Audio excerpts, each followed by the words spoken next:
that we know how to graph sine and cosine, let's go into graphing other trig functions. Today we'll focus on tangent and cotangent. So as a review, let's look at what are the 6 trig functions. We know that we have sine, cosine, and tangent. Then we have cosecant, secant, and cotangent. So let's take a look at this next question. Given sine of theta equals 1/2 from the unit circle, what are cosine of theta and tangent of theta? And let's focus on quadrant 1 here. So sine of theta is 1/2. So sine, remember that sine is our y value. So we're looking at what degree is y at 1/2. So we notice it's here. So we're looking at 30 degrees. We're really looking at sine of 30 degrees, or sine of pi over 6. That is 1/2. So if that's true, then we need to figure out what is cosine of 30 degrees and what is tangent of 30 degrees. So remember that cosine is our x values. So cosine of 30 will be root 3 over 2. It's our x value, root 3 over 2. Tangent of 30 is y over x. Tangent is y over x or sine over cosine. So sine of 30 over cosine of 30. And so we know that sine of 30 is 1/2. So I'm going to do the work up here. Sine of 30 is 1/2. Cosine of 30 is root 3 over 2. We could rewrite this as 1/2 times a reciprocal. So 2 root 3. So this ends up being 1 over root 3, or when we rationalize the denominator, multiplying by root 3 to the top and the bottom, we get root 3 over 3. So that is tangent of 30 degrees.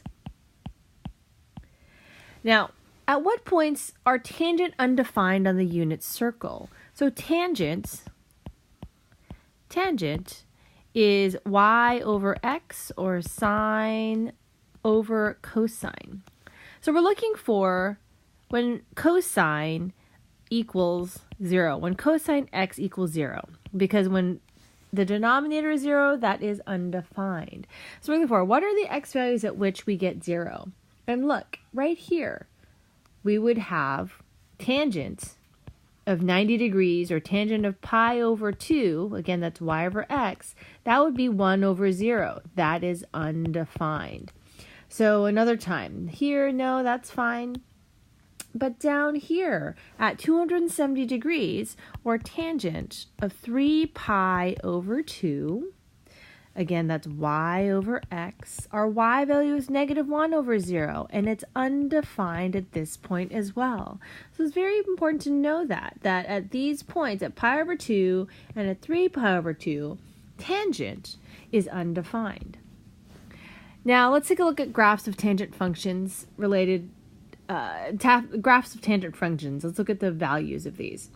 So the graph of tangent functions are related to the parent function y equals tangent of x. So looking at these values here, when x is, let's start with 0. Now, these are in radians.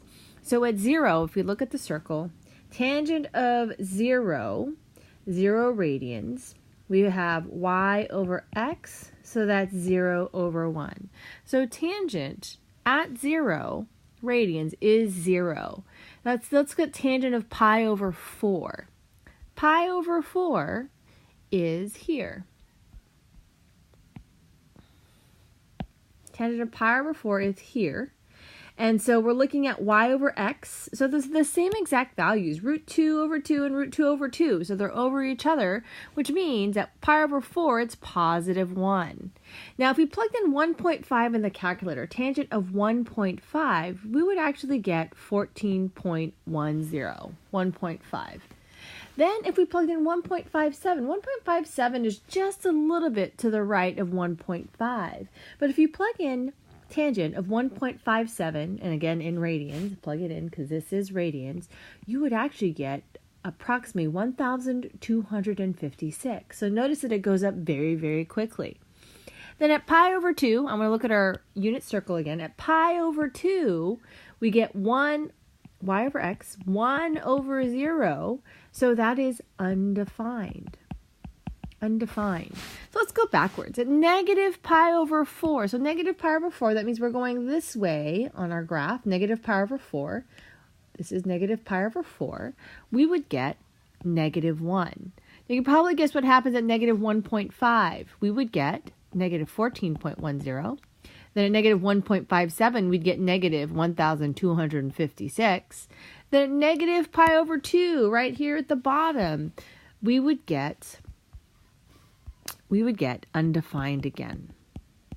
So, because tangent of x is sine of x over cosine of x, tan of x is undefined for x values at which cosine of x equals 0. So an example of that would be at our plus or minus pi over 2. So when x is plus or minus pi over 2, that's where it's undefined. And that's where we'll find the asymptotes. We find the asymptotes at plus or minus pi over 2. We would see it at plus or minus 3 pi over 2, plus or minus 5 pi over 2, and you can probably see the pattern. It just repeats over and over again. So 7 pi over 2 and so forth. The period. So let me graph one that we have here. So we notice that it's undefined at pi over 2 and negative pi over 2. So I'm going to label out here the second one out as pi over 2 and the second one on the left as negative pi over 2. That's where we find our asymptotes. Here. Then, let's see. The next thing we know is that at 0 radians, we are at 0 y. At pi over 4, our y value is 1. So half of pi over 2 is pi over 4. And then the same thing on this way, negative pi over 4. So at pi over 4, we're at positive 1. And negative pi over 4, notice here, we're at negative 1. So this is what the graph looks like. And this would actually repeat over and over again. So this would be 3 pi over 4. This would be pi. This would be 5 pi over 4. And if we were to graph more than one period, we would actually see at pi, it would start at pi, then it would be here and then down here, and it would repeat again. And then you would see on this side there is an asymptote again at the other value over here at 6 pi over 4, or that would be 3 pi over 2. And then if you were to graph it on here, it just keeps on repeating. Okay, it's a cycle. So you would see these over and over again. If you tried it on a Desmos, you would see that. But we're only focusing on one period. Okay? So one period is between here, from negative pi over 2 to pi over 2.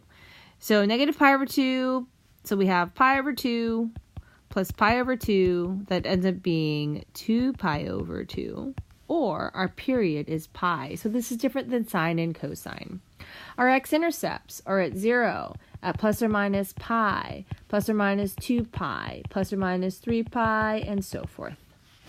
So let's go ahead and try an example.